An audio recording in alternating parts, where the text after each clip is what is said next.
finalment. És la primera entrega de signatures. El procés continua durant les properes setmanes, fins que no coneguem la proposta definitiva de finançament per part del govern espanyol i per tant bé, s'ha superat amb escreix el nombre de signatures que es necessitava. D'aquí unes setmanes, si encara no s'ha resolt la qüestió del finançament, faríem una segona entrega amb els centenars de signatures més que haguem pogut aconseguir.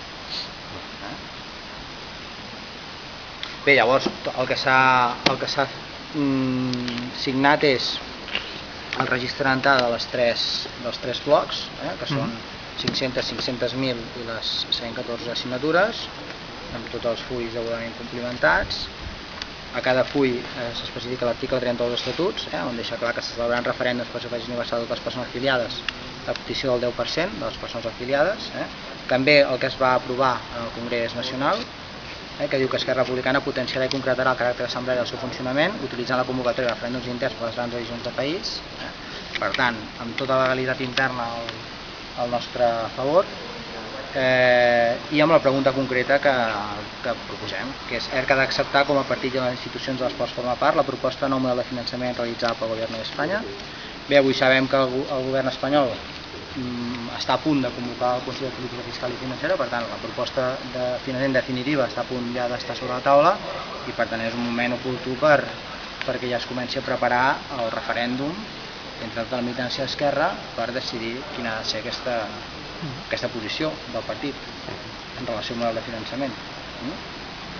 Llavors bé, l'únic que demanem és això, que aquestes 1.114 persones demanen que es convoqui aquest referèndum intern en els termes establerts per la pròpia proposta.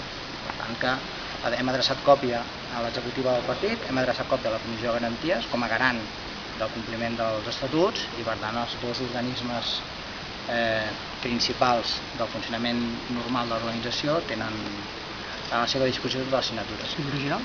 El que hem fet és, l'original la té l'executiva, hem segellat la primera pàgina de signatures i l'última, totes estan degudament numerades les pàgines, de tal manera que no es pot escapar cap full i per tal que sigui senzill tot el procés de verificació.